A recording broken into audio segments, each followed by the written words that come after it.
Si ridisegna la mappa delle infrastrutture nel nord-est dopo l'incontro al Vinitaly tra il ministro Matteo Salvini, il governatore del Veneto Alberto Stefani e il presidente della provincia autonoma di Trento Maurizio Fugatti. Sul tavolo la nascita di una holding autostradale e il prolungamento della Valdastico con sbocco a Trento Sud, ma dal bellunese arriva una voce critica. È una notizia quindi forse negativa per il territorio bellunese perché rimane l'unico a questo punto ad essere un vicolo cieco del territorio veneto.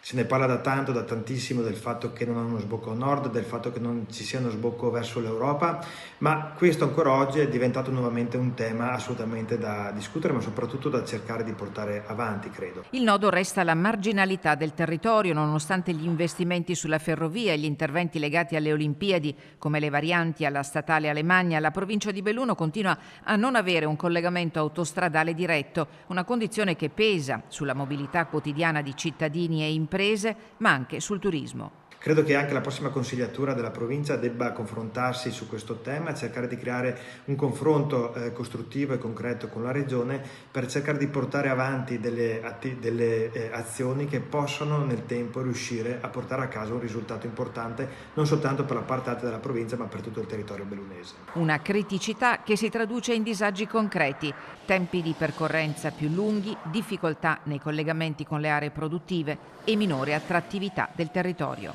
Attraverso l'autostrada, attraverso le vie di comunicazione si può anche combattere lo spopolamento perché sia le imprese, i servizi ma anche la possibilità di essere pendolari con una capacità, possibilità più agevole può aiutare a combattere lo spopolamento.